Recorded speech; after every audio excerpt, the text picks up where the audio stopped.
The broadcast is now starting. All attendees are in listen-only mode.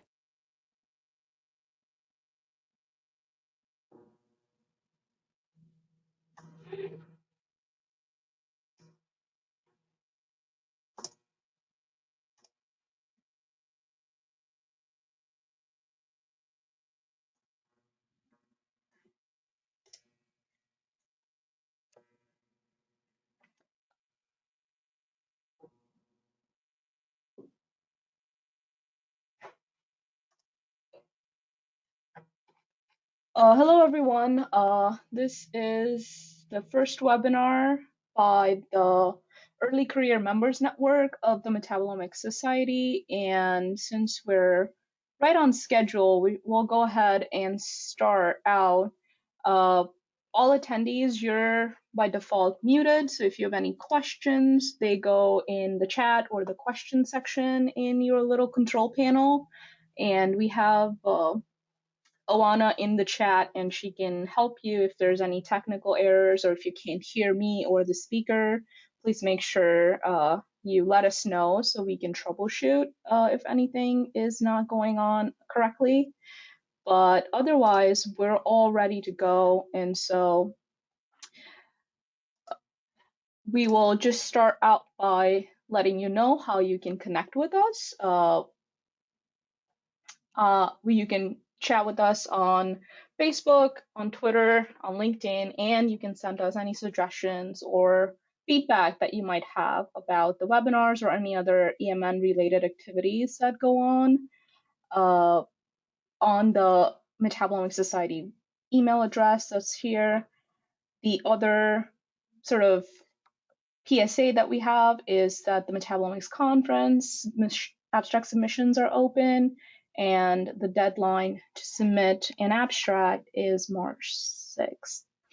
And those of you who are members should receive updates regarding any of these events.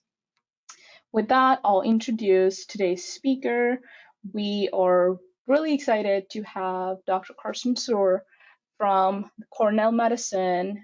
He's the director of the bioinformatics and the virtual metabolomics core at the Weill Cornell Medicine in Qatar. And he has had various positions over the few years.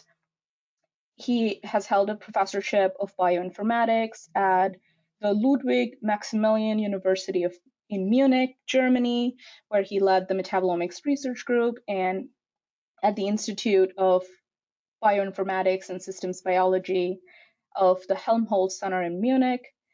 He's going to talk about some of his genome-wide association studies and relevant clinical data that link gene expression, proteomics, and metabolomics together. We are excited, and hopefully everything that we have to hear from Dr. Suhre will be as exciting as some of his work has been recently. And so with that, I will pass this to our speaker and give us just a couple of seconds before you can see his slides.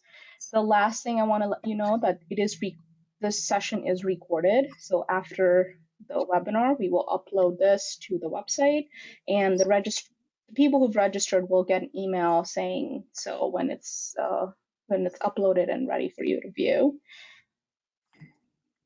But let's get our presenter ready for his talk here. We'll go for about 45 minutes, and then we'll take questions. Please write your questions in the chat. Dr. Suhre, all yours. Okay, great. So thank you very much for this opportunity and the invitation to speak to the early career members of the Metabolomics Society. So let me just get right into it. Today, I will tell you the story of how we discovered and worked on human metabolic individuality. And in the end, I will show you a bit of more recent examples about connections to multi-omics-based studies. But basically, I will really try to focus on the history starting from the discovery in 2008, our early works until now. Let me just check. Sorry, I'm just having problems here with the thing. Yeah, no, that's okay. So here is my on. So I hope you can see my screen and not the other things. So here's my conflict of interest screen. Okay, you already introduced me very nicely. So very quickly, here is just a picture of our Royal Cornell Medical College campus in Qatar.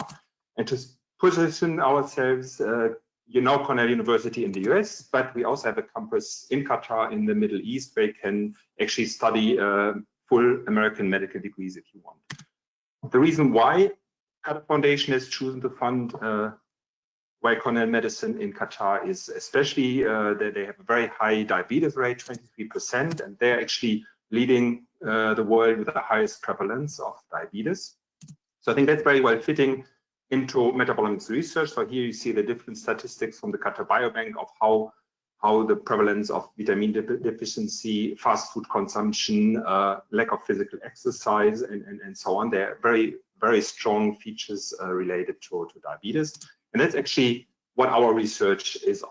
So the question is really, we want to understand what makes us different, what are the factors that determine that we become obese, diabetic, and for that, of course, we know the major players is our lifestyle, what we eat, what we drink, how we exercise, the drugs we take, and then, of course, the factors that are a bit less under our control, our gut microbiome, and then what I will focus on here, our genes. So the genes as the drivers that interact with our lifestyle. So all these factors play together, and in the end, what we're really interested in is, of course, what do they drive and how do they interact and how they create risk for diabetes, cardiovascular, and other diseases. So the picture here, when we look at what's happening inside the body, there's of course the paradigm of biology. You go from DNA to RNA to protein, and behind that are the big omics technologies: genomics, transcriptomics, proteomics. And I always like to draw the next step is like the real endpoint that is happening is then metabolites as the readout. And then you have other readouts like epigenomics, DNA methylation. I will show a little bit on that, microRNAs, and also other protein modifications like glycosylation. So let's now ask ourselves, how do we study this? I think there are different approaches. I think in the Metabolomics Society, you will know that there are different people working on model organisms, on cell culture, mice studies, and one particular way of studying is humans themselves.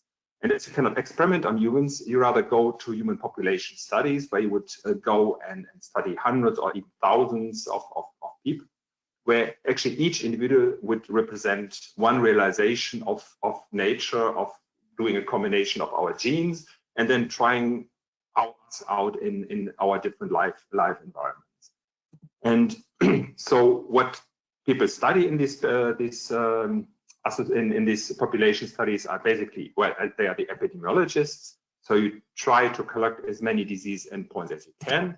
Then you collect DNA data, maybe microbiome data, and then of course a lot of phenotypic data, like lifestyle factors and so on. And then the epidemiologists go and create associations. So that could be genome-wide association studies, GWAS with diabetes, for instance, or associations like smoking with cardiovascular or cancer risk and so on. So that's things that have been going on for, I don't know, for maybe 50 years and more with big studies, including the Framingham study as one of the first. But these population-based studies and also clinical studies, they can identify many risk factors, but they really rarely reveal the full pathway. So to get a really biomedical understanding that you can then act on and develop drugs on, you need to do more. And I think here comes in the idea of the intermediate phenotype, and I will speak about that a bit more in a minute. So the idea is you put like deep molecular phenotyping, metabolomics, proteomics, glycomics, you have it in the middle.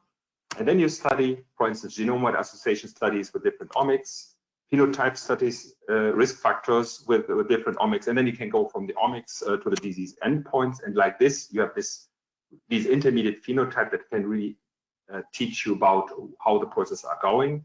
Something I will not talk about today, but nowadays you have, for instance, Mendelian randomization studies. You can even go and try to understand causation, polygenic risk scores, and so on. So the idea is we go into these population studies and we add an extra layer, deep molecular phenotyping with omics, and then in the hope, and I will show you that this actually really works, you can reveal the effective pathways and actually getting new therapy options out of these approaches.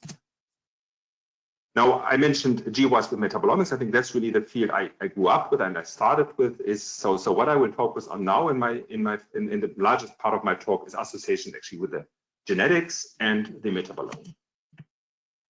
So I think I would like to tell you a bit the story really from the beginning, and I slid on a few old slides I haven't shown in a time, but I think especially for early career members, it would be maybe nice to see a bit the development of the scientific process. So we were actually lucky to be the first to do a GWAS with metabolomics. That was in 2008. So remember, the genomics, the genotyping arrays became available in 2005, 2006. So the first GWAS were starting with disease endpoints. And I think then we had the opportunity at some point for the first time to really do metabolomics GWAS. And that's the first study we ran. It was a pretty small study, 284 samples. At that time, we sent the samples to a company called Biocatis so that we could get annotated targeted MS data back. And what we got back here is that's actually the first really Manhattan plot with metabolomics we ever did. So you would have here the chromosome position on the x-axis. Every dot here would be one genetic variant probed in the 350 study participant, and the p-value of association is on the y-axis in -log. So now you have to correct for multiple testing because you do, in this case, maybe a few million tests. So the thing is, you have to reach p-values to be really significant on a conservative way, one for only significant of 10 to the -9, which in this study we even barely reached. I mean, we didn't reach it. But still, with this first study, we said, okay, let's look at the top hits. And the interesting thing, the first thing we saw, like, well, among these 5 strongest hits, there are actually 2 enzymes. That's already a good sign because we're working with metabolomics. One is FATS1 and the other is LIPC, hepatic lipase. And I will now focus only on FATS1, fatty acid desaturase 1, that became our prototype in the next years. So what you then would get is in this association, you would have like the position of the variant annotation, the chromosome position, minor allele frequency. So the rather frequent genetic variant. The best metabolic trait it associates with is phosphatidylcholine with 36 carbons and 4 double bonds. And the p-value of association, as I said, it's just close to the genome-wide level of 10 to the -9. And it explains about 10% of the variance. So it's, for GWAS at that time, that was already pretty strong. And you could actually really plot also these box plots where you would have the major allele homozygotes, the heterozygotes, and the minor allele homozygotes for exactly this variant. And then on the y-axis, the concentration of the phosphocholine 36 from the Biocatis platform. And here is the p-value. So now at that point, I mean, it was really, I said, it was the start of everything. I didn't know much about metabolomics. So the question is, what is PCAA 36-4? So if you go back to the polyunsaturated fatty acid pathways, and what I drew here is out of KEGG. You start here with linoleic acid 18-2. Here, this is a omega-6 fatty acid, and then there are different enzymes that actually desaturate and extend, and in the end also beta oxidate these lipids. So you have actually in the human body an essential fatty acid that is linoleic acid, and then enzymatically our body can create these different fatty acids out of that. And there's a second line similar to that for the omega-3 fatty acids. And then if you look at this pathway, you would find that an enzyme called FATS1 that actually builds in here this 4th double bond. And that's the gene where we actually find a genetic variant in an intron of that gene. And I think that's a very good sign. Now the question is, how does alpha-linolenic acid associate to this phosphocholine? And that's through the Kennedy pathway.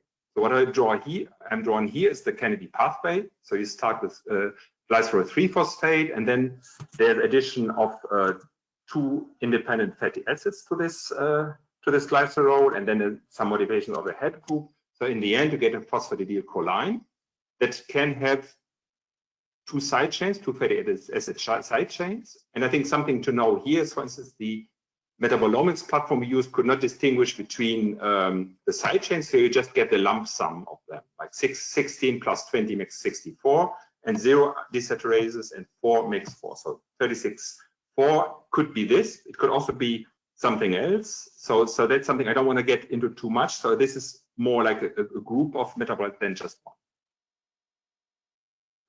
So the role of these species is they play an important role in the lipid bilayer, and there are actually quite a bunch of them around. So there's not only PC36-4, there's also 3, 38, 4, 38, 3. And then if you look at these side chains, you actually see, and I focus here on arachidonic acid already. So you would see that arachidonic acid would be here in these PCs with the 4 double bonds.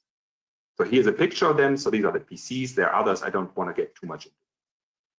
Now, I said a bit the discovery thing, and this slide, I haven't shown it in a long while, but this is really something that marked me a lot, because I've seen this after we ran the GWAS actually in a text editor in VI, and I only seen the numbers and the columns.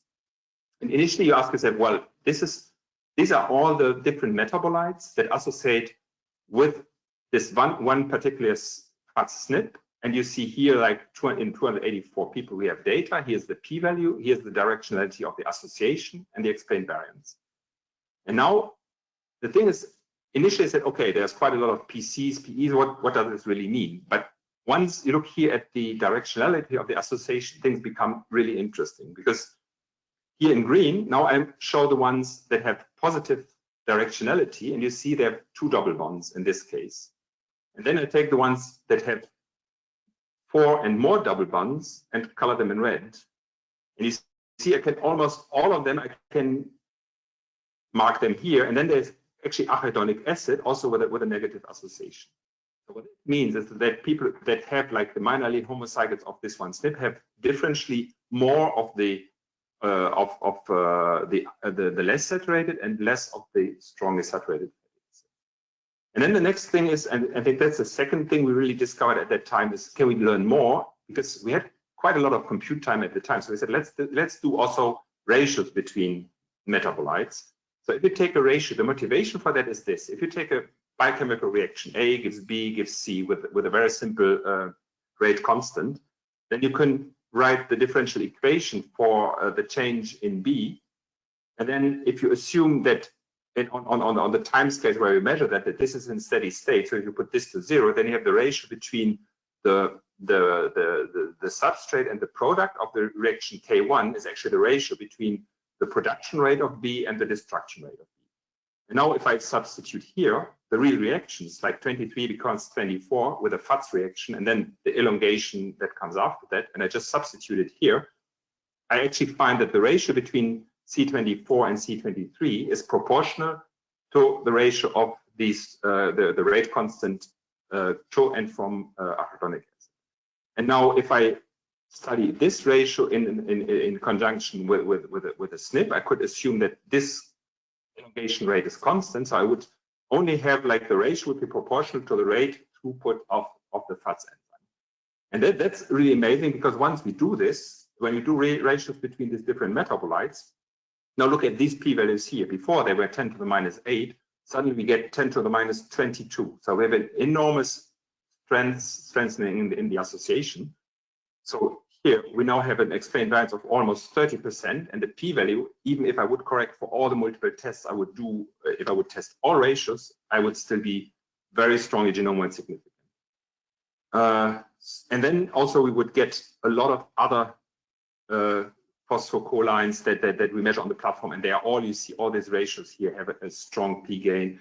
So in the end, what we could say is that major allele homozygotes of this variant actually metabolize arachidonic acid up to 1.5 times faster than homozygotes. And that's something, if you're interested, a few years later, we abstracted that, and there's actually some theory behind that, how to do our hypothesis-free testing of metabolite. And that's really something I would encourage you to think about doing when you have these kind of studies. There's really a lot of power behind it. It's rarely done because it's quite compute intensive, of course. All right, then the next thing is this variant linked to other phenotypes? And I mentioned GWAS were just young at that time in 2008. So these are papers from 2006, 2007, the first GWAS on LDL and HDL. And you could do a lookup at that time. And what we would find is that the same variant in FATS associates at a weaker point with HDL and total cholesterol and LDL cholesterol, and in another population. And then we could do, so this is here the mother of all GWAS, is one of the first really big GWAS ever done. with 14,000 cases in the Wellcome Trust study. And they did studies with endpoints, and here you find associations that are barely significant. So you would never look at these in a GWAS, but having the knowledge about the association of the genetic variant in FATs together, this really makes a lot of sense and brings up true positives in these GWAS. And so this is now the idea of the intermediate phenotype realized again. So you would have a clinical endpoint like cardiovascular disease, and cardiovascular disease would be influenced by a lot of environmental factors, by a lot of genes, and then one of the pathway would be, there's one with a lipid and the other one with a FATS1, and then I can put the p-values here, and this is really very nice. So you see you have an extreme strongly association with the phenotype that's really very close to the enzyme, so the enzymatic throughput rate, if you want. You have a good association with a metabolite themselves, a weaker one with an intermediate trait like the cholesterol levels, and a marginally significant one with the end. And in the meantime, FATS1 has actually been proven to be cardiovascular risk. So to sum this up, the genetically influenced metabotype, I think I've shown that here is an extremely strong expression of genetically differentiated throughput rates of enzymes. So conceptually, I like to see this as a valve. So you have your piping system in your body, the different fluxes that go through the enzymes and the transporters. And whenever there is a genetic variant, you have valves there that actually set the throughput of these reactions to different levels. And that's what really makes us individual. So you would have people who are fast, medium, or slow metabolizers for the FATS1 reaction. And every one of us, there would be, in this call, we have about 100 people, so there would be probably 4 people on the call that are actually minorly homozygotes, and I'm pretty sure they are not sick. So the question is now, what does this really mean? And I think when we then published that, I'm a physicist, I didn't actually learn about Archibald Garrett as when we published this paper. Biochemists know him right away. He's the inventor of inborn errors of metabolism. And he already said that these inborn errors of metabolism are only extreme examples of variation of chemical behavior, which is probably everywhere, present in minor degrees. And he said that in 1902. And this probably present everywhere is what we show in the GWAS now. And further on, he also talked about the application, and the application would be the link between chemical individuality, or now we call it metabolic individuality, and predisposition to disease. So the idea is you have all these genetic variants playing together and defining the predisposition to disease. So the question now is, how can we go on from there? So we then set out to map out the atlas of human metabolic individuality with the aim to identify ideally all relevant genetically influenced metabotypes, and then try to translate that to application. So what you see here is the Metabolomics lab from the Helmholtz Center with a mass spectrometer, the robot, the pre-processing, and everything you need. And our story went that in the years after that, we worked with different companies who put different platforms on Metabolomics platforms, worked with, as I mentioned, we worked with Genomics, Numaris, and Metabolon.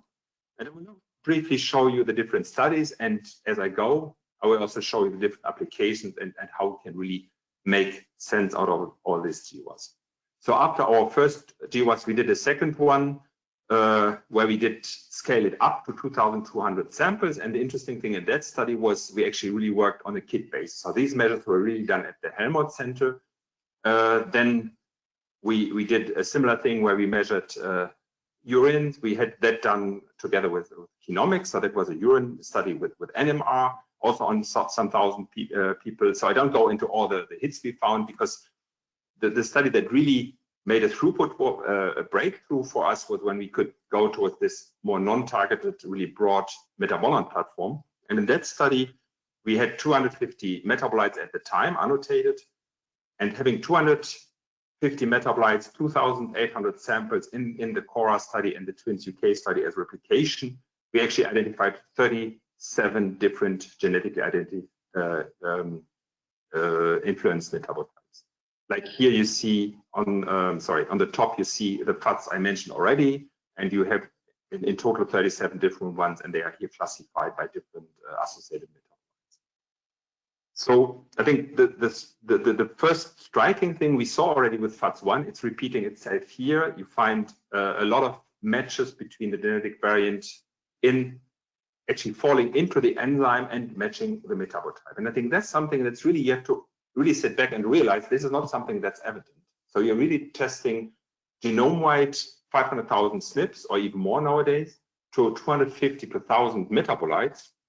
And most of these associations are all totally random and non-significant. And then a few stick out at a significance level that's really one for only significant and absolutely not random. And when you then look at where these data points fall, is like in one study you do mass spec or NMR and you measure a very complicated way metabolite, and on the other way you run sequencing or genotyping, and you do all kind of technology to get to these SNPs, and then you correlate them, and then suddenly the SNP, you find it falls exactly into an enzyme that transforms the metabolite you measure on the other side. I think you really have to realize that this is an absolutely non-random result and not a phishing experience or whatever some people sometimes think about these GWASs.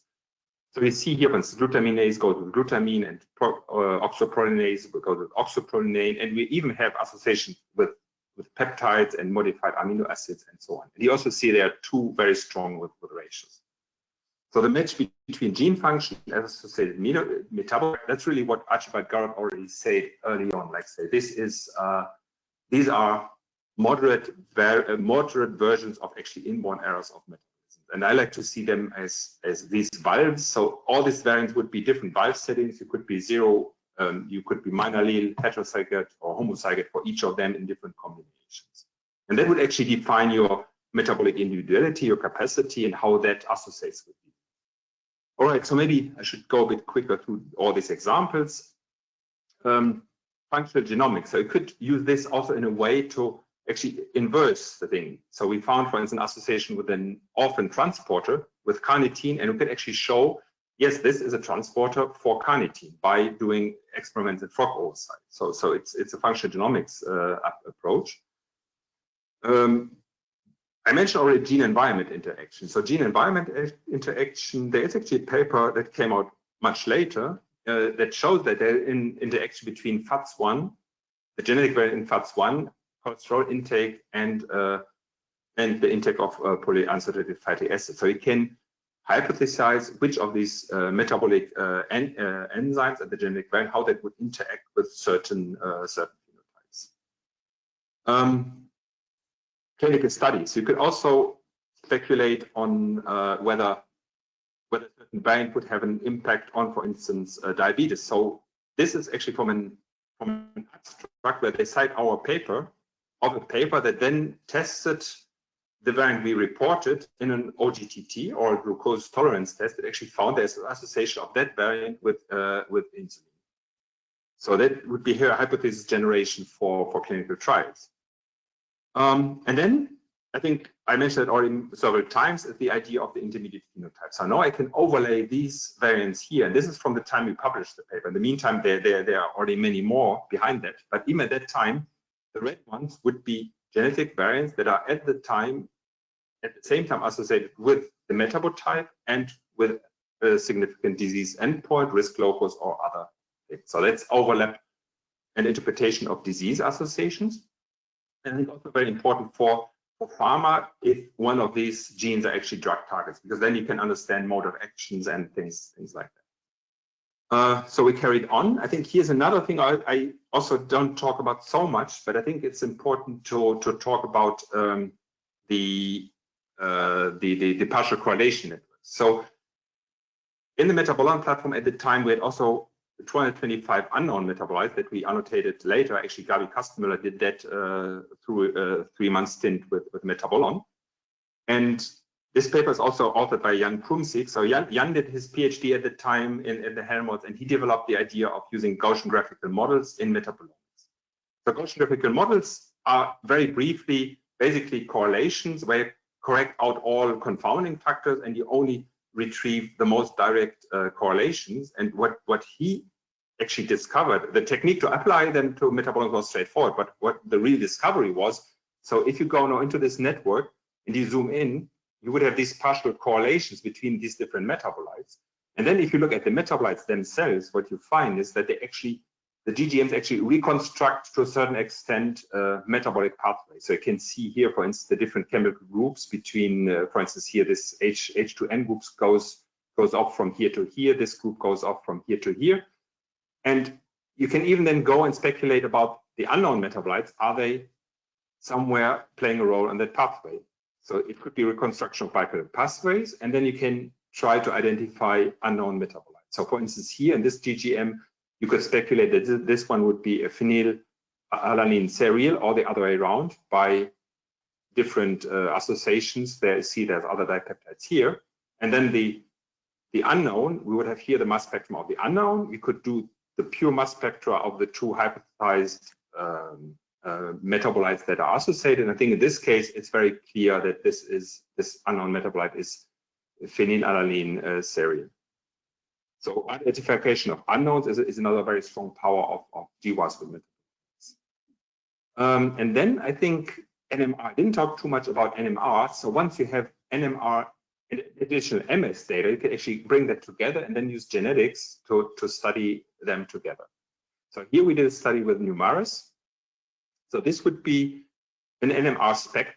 No, this is not an NMR spectrum. This is an association spectrum where you would get the individual chemical shift values for each patient correlated with the SNP. So the association of this specific variant in the CPS1 gene, for instance, would give you a strong p-value on these two chemical shifts. And then you could do a correlation spectrum between the NMR and the MS in this case, and you would find a strong correlation between one of these peaks. So you could already speculate that this is glycine. I think the NMR person would have told you that right away. But anyway, we try to figure it out like from first principles. So you would then go and take the NMR spectrum, spike in glycine, and what you see here is that exactly at the point where you suspected, the glycine actually shows up. So you could use that also as an identification of metabolites in NMR spectra. And then you could also compare the different technologies among each other, how strong they are on genetic signals. So each genetic signal, in the end, you know they are causal because the genes, they are always there when you're born. But it depends on which platform would actually give you a stronger signal. And I think we did a study where we had targeted MS, that's Biocritus, non-targeted is Metabolon. Then we have NMR from Lipofit Numaris, and then also only the chemical shifts and the ratios. And what you find is like these are the different p-values for the genetic signals at different loci we have mentioned. Like so here, see again FATS1. For instance, FATS1, we have a very strong signal on the Biocritus platform. On GCKR, you see the Metabolon platform is much stronger. So what you see there also is that it really depends on the metabolite, how well you characterize on which platform. So you can compare in a way the suitability of certain platforms for certain tasks. But I want to insist on here is I mentioned before the ratios. So what we also did is we tried actually ratios between chemical shifts, and that's also something you would normally not do because there are 10,000 shifts. So that's like 100 million different tests, but we still did it. And the interesting thing is, you see here the gain in the p-value, it shoots up by almost 100 orders of magnitudes for this association PROXD2.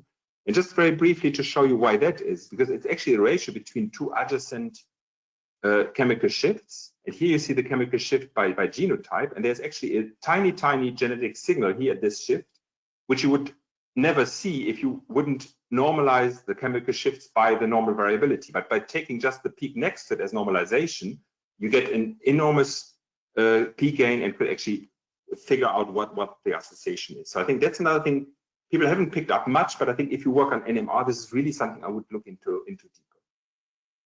All right, ratios between NMR peaks as biomarkers. Yeah, and now we come to the picture, getting the big picture. So at some point we were lucky that Pfizer gave us some funding to do a really big study with 7,800 samples, many of them from Cora, but I think most are from the Twins UK here. And this is again the equivalent of the hexagon I showed you before, but now we have 145 different associations, and you can then classify them. I think FATS is somewhere in here. You will probably see it quicker than me. Don't bother about that. So you can classify them like the inborn errors of metabolism. So these are all actually weak versions. So there's the same enzyme would exist as an inborn error of metabolism. There are lots of variants that are in drug targets, in drug metabolizing enzymes and so on, and a lot overlaying with complex diseases. And in addition, you have things that are like enzymes, transporters, and only really very, very few that on first view are not related to metabolomics. And I think especially for the other ones, it would now be interesting to reverse the thing and try to understand why they actually associate. And then you can draw the same Gaussian graphical model as we did before, but now for the 400 metabolites based on 7,800 people. So the statistical power of these that is supporting these different correlations is much stronger. And then you would go and add onto this GGM connections to all the different genetic variants. And that's then what we actually call the atlas of human metabolic individuality. And then you can go into these networks and pull out cases you're interested in. Like for instance, here, if you want to make a story about coronary artery disease, you can pull out variants that are associated with cholesterol, blood pressure, blood coagulation. And then you would have here the genetic links and the GGM links between the different metabolites. And if you look at this, you see that there's a lot of things that really go together, and you could understand coronary artery disease under a viewpoint where all the data actually comes from the genetics and from the metabolomics, and of course from the clinical phenotype from the population studies, right? So that brings you back to this idea of experimentation in humans. So this is really basically from a first principle pulled out of different GWAS. And you can, of course, now do the same thing for all kind of other studies. I'm just showing this here as an example that is understandable already. All right, now the future. So I don't want to go much further into the GWAS because I have a few other slides as well. So we, of course, we also now did GWAS in the Middle East. And quite recently, so this is a study that's still unpublished, but I think I just want to already know that that's an upcoming one that we do together with people in Cambridge, with Claudia Langenberg and Adam Butterworth as PI, and Isabel Stewart and Praveen Surendran as the lead postdocs doing the analysis. And what you now see here is a Manhattan plot in 2 dimensions by metabotype,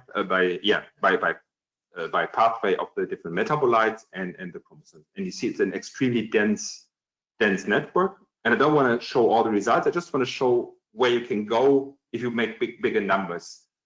Because people always come and say, why do you need more numbers and more? What does this really bring?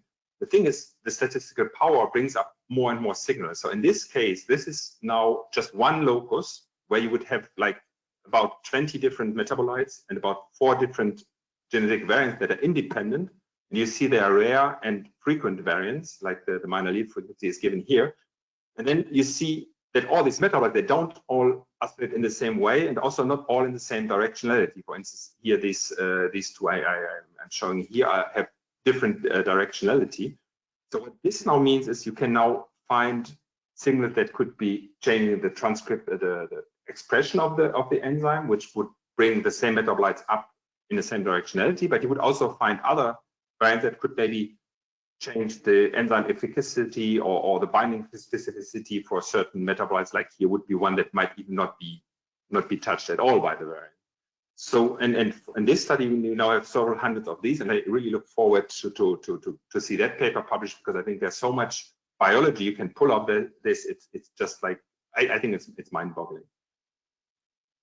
All right, so that finished the major part of my talk: human metabolic individuality, match between metabotype and gene function, surprisingly large effect sizes, frequent genotypes, overlap with GWAS disease loss. So these are all really features that make GWAS with metabolomics outstanding.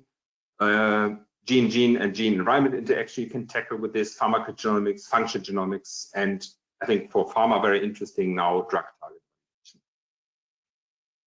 If you're interested in GWAS, so I have a blog where I try to put out all GWAS. I haven't counted recently how many there are, but there are quite a number now. So if you're looking into that deeper, go to this website, metabolomics.com. So I try to update them. If someone knows of something I don't have, please let me know. The most recent one, so doing that, just some advertising. So that came out in January by Anna Köttgen's group. So this is to tell you where now the GWAS go. So we also move now towards GWAS actually in specific disease cohorts. In this case, kidney disease, studying urinary metabolites and studying detoxification. All right, so I'm seeing time is running short. I really want to now just give you a little teaser on other things that we have done more recently that I think is really worth seeing in combination. One is GWAS with proteomics. So I could now spend another hour talking about GWAS with proteomics, because I mean there's tons of other studies there, new things you wouldn't have with metabolomics, like trans and cis associations. But I really want to just give you the idea and encourage you to read these papers. Proteomics, we did this with a platform from SomaLogic, and I think it's a bit parallel to how we worked before, like going to companies with Metabolon, Biocritus, Numerus, Genomics, and so on, to say, if you want to be efficient in a population study and you want to measure many things, you don't want to have your own lab. You want to have a company that makes money by being fast and efficient. And SomaLogic is one of these. So they have a technology based on aptamers to measure 1,100 proteins. So at that time, it was actually a kit that we could run in Cornell ourselves. And that's a paper we published in 2017. And just to show you the kind of density you get here. So GWAS with proteomics, we find now hundreds actually of loci, 450 different genetic loci actually associated with 284 unique proteins at 1 level. And then you can, nowadays, we have so much other GWAS data and data around cells. So now the challenge really for the bioinformaticians is to integrate all this. So what you can then do is take these 450 variants and then link them to expression QTLs, methylation QTLs, glycosylation QTLs, metabolomics QTLs, and disease endpoints. And I think one interesting thing to remark here is a very low overlap actually with metabolomics, which I interpret in a way that we're really probing something very complementary in the human body, because this proteomics platform from SomaLogic is much more immune system oriented. So there are very, very few enzymes actually on the platform. So I think there's not even the question, should we do the one or the other? The thing is, you want to do the combination. And then the other thing I want to say now, once you move away from the genes themselves, is if you want to combine them all together, is epigenome-wide association. So epigenome-wide association in the sense of we now do arrays for DNA methylation. And that's again historically a bit interesting, because this is a paper we did in 2014, which is a pretty old one, to be honest. And it hasn't been much, I mean, I didn't quite understand what we did at that time, but I would show you quickly why. So you see here's again all the data we had already in our GWAS from the CORA study, and we did now an epigenome-wide association study with methylation. And again, you would get this similar kind of Manhattan plots where you have now not the position of the variants, but of the methylation loci. But first you look at it, it's a bit surprising. You find a lot of hits that are actually also genetic loci for MQTLs. And why is that? That's because many of these loci are actually driven by genetic variant, where there could be a change in gene expression interfering with the methylation, or change in gene function. There could be feedback, like if an enzyme is not doing a reaction fast enough, the body might upregulate its expression, and that could be done through CPGs and so on. But then if you really want to understand things more, you don't want to just have genetic hits. So what we then did is we actually corrected for all the variants and actually regressed them out. And what you see down here in the opposite direction is the Manhattan plot now for the EWAS with metabolomics. And for that one, we identified 20 different loci. Interesting thing is that you could now look at them in different groups. There's some associated with smoking, a group we actually don't know what. And I want to draw your attention to this group here. So here, there are 3 CPGs, TXNP, ABCG1, and CPT1A. So all 3 associating with some metabolites. And when I said at the time, I didn't quite understand. We did the error by just looking at the top hit and not at the full metabolic profile associating with these CPGs. Because at that time, I thought they're all independent and we didn't have data. But in the meantime, new papers came out doing epigenetic association, BMI with diabetes and so on. So in our own study, you see we had these 3 things coming up again, ABCG1, CPT1A, TXNP. But now I don't draw only the top hit for these CPGs, but actually all the significant ones I have. And now if I pull them up, people who know a little bit metabolomics of diabetes, you will see this here is a diabetes-specific metabolite. Like there's alpha-hydroxybutyrate here, glycine, oleoyl fatty acids, and different lipids. So all 3 CPGs actually correlate with the same metabotype, although the top hit could be varying. So they actually have the same profile. we went on and then studied that in a multi-omics study, so throwing in more platforms on this. And you see, again, it's the same approach. So we go for platforms that are there, like we also have now glycomics and microRNAs. And well, I mean, that's not important. In that study, we actually had the power, even in a very small study, 359 individuals, the TXNP diabetes assay actually was even genome significant in that study. And then you can link all the different omics to each other. Like you would find here are the different p-values of association. And you can then link the bridge from the methylation through the proteins, through the glycosylation, plasma, urine, saliva, metabolites to the endpoint. And you see always very relevant diabetes associated metabolites here. And then quite recently, I think just like 2 weeks ago or so, we then published the first GWAS also with EWAS with proteomics, again using the CORA and the CUTTR study. And then you see the integration of the data now that there's so much more data there. We could do association, include the gene expression, the metabolites, disease expressions, and so on.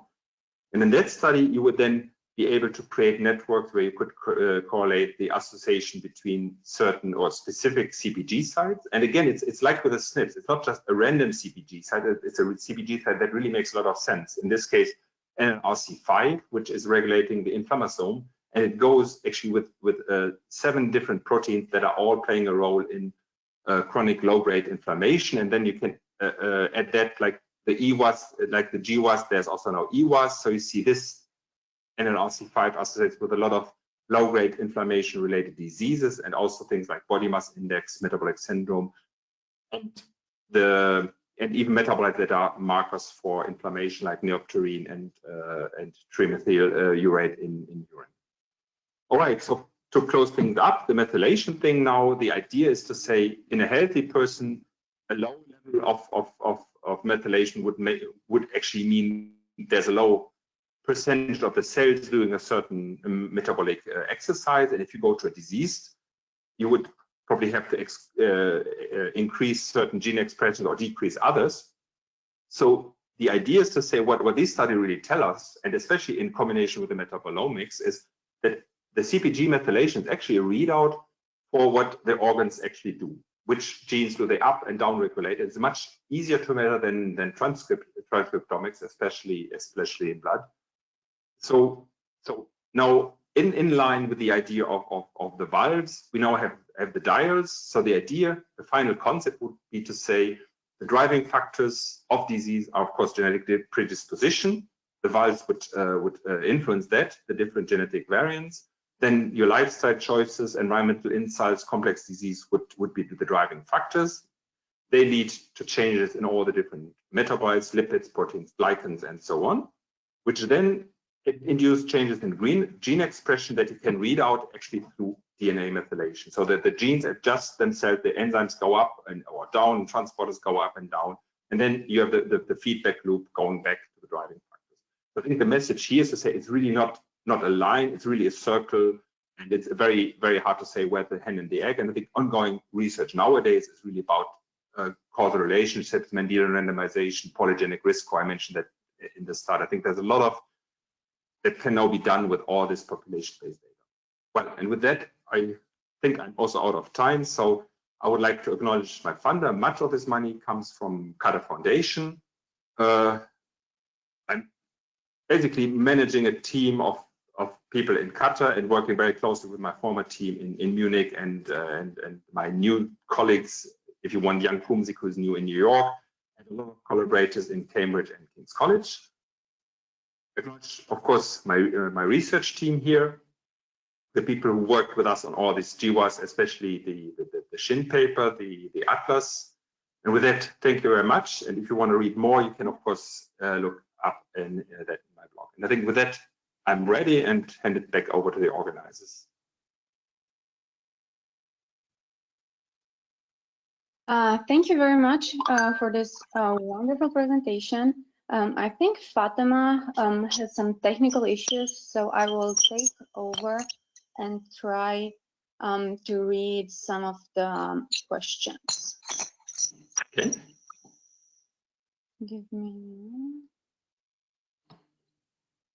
So one of the first questions that I see is, does not the metabolite concentration ratios assume a steady state of cofactor supply and feedback mechanisms? And B, dietary chemicals does not confound the ratios? Question mark. Right. I mean, the ratios, there are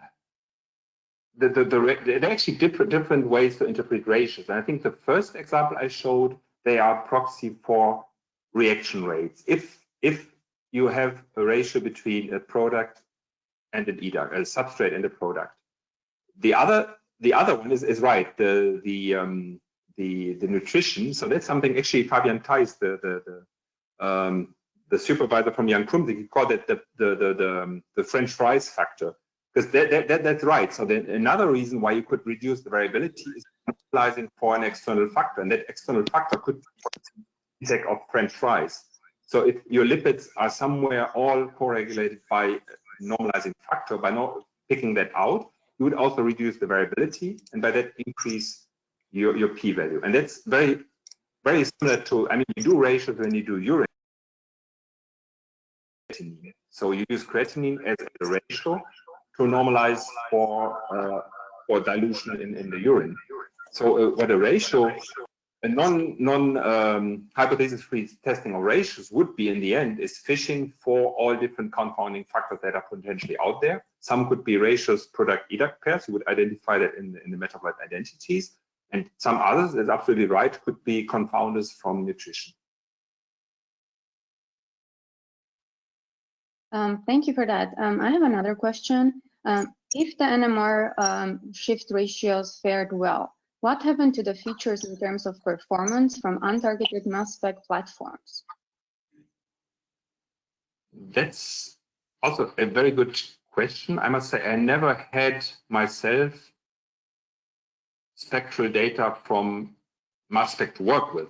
I would guess it might also be possible to do that. The trick with the ratios is you increase add an enormous amount of multiple testing, and you have to correct for that. So you would not be able to do ratios if you have like 10, 50 samples, because then the gain in the p-value wouldn't be strong enough. But if you go into population studies, you have large numbers. If you then do ratios, you've seen for the FATS, for instance, the p-value had a p, what do you call it, p-gain. You go from 10 to the minus 8 to 10 to the minus 22. So that's 10 to the 14. But I only test 1,000 times 1,000, so 10 to the 6 additional tests. So if my p-gain is higher than the number of additional tests, then I'm way above any significance. And in the paper I mentioned, we actually have the theory behind it. So actually the p-gain of 10 is equivalent to the 0.05 alpha value. So if you would just randomly do ratios with a random noise, you could by chance in 5% of the cases find a p-gain of 10. And then you have to multiply that with the number of tests. And I think the point is, if you would do even 1 million tests, if you get a p-gain of 10 to the 10 or 10 to the, we found p-gains in our recent study of 10 to the 500, then you absolutely found something. And what I really like here is, like, I could of course reduce the number of tests by making hypotheses, but I think for someone who's not a biochemist like myself, in the end, these experiments actually tell me something about the biochemistry. I could have told you what FATS1 does if I didn't have known that, only from the data, by saying it has to do something with 23 to 24 desaturation. Okay.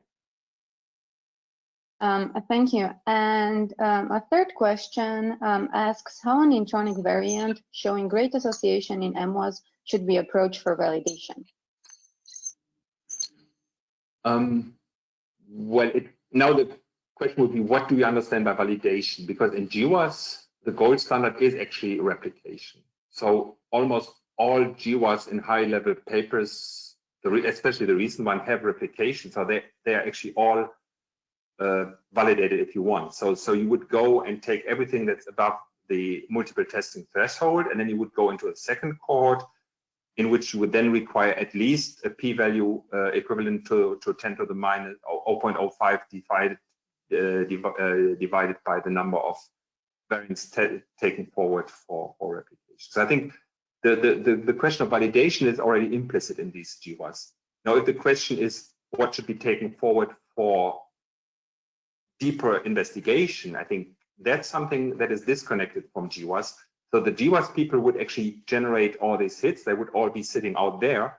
And then you would really need the biochemists and the people who are interested in the individual field. And I think that's the other important message, to bridge actually the GWAS field with the molecular working people. So that I think many of them, they don't know what kind of knowledge and potential for hypothesis generation you can actually pull out of this GWAS. I could give you references of papers where people characterized an enzyme and found out this enzyme has this and this property. And if you go into the GWAS, you say, yeah, I could have told you that this enzyme is doing something with this metabolite. So if you're working on a specific enzyme, the first thing I would always do is go to the GWAS and see what have people shown in GWAS on this protein. What if I now vary this protein a little bit, what do I see if I look into the variation in thousands of people? Thank you. I currently don't see any other questions. So again, if you still have questions, please paste them into the questions panel. I think we can wait for a couple of, maybe a few minutes. And in the meantime, I was wondering how stable these schemes that you identify are. Do you expect them to vary by gender, for example, or by age? Yeah, well, I mean that's also a very interesting thing, because once you have an association with a genetic variant, then of course you could at the same time also have confounding factors. And then, for instance, there is CPS1 is a good example of that. There's sexual dimorphism. So if you would actually study the association of CPS1 variant with glycine, you would find that there's a very strong association in females and almost nothing in males. And I think these kind of combined studies, that's another really interesting field to dig deeper and try to look for interactions between genes and all these different correlates. I think you can go very far with it. And you can also do studies on well, the thing is, you can also use GWAS now as a reference. If you want to, for instance, go and validate a metabolomics platform, the thing is, the genetic variant, the effect size of the genetic variant, especially if you go into the same population, is always the same. It's independent of the platform you use. So if you would measure metabolites with different platforms and do GWAS, the one that has the strongest association on that variant, if it's the same samples and the same variant, would be the platform that has the least variance, because that's the only factor that would then influence the strength of association. So that's why I'm saying GWAS is also a very good way of validating platforms and checking how powerful a platform would be for a study. Or if you want to validate a new population cohort and your metabolomics data in there, if you take hits that you know should be there with a certain power, you could check these associations and test, do I really find them? And then it becomes interesting now when I talk, for instance, about kata. If you go to another population, then of course there could be differences, and these differences could be genetic, but they could also be lifestyle, especially in kata, where there's a lot of different lifestyle. And that's something we research right now to try to understand under the background of the genetics how the metabolism is different.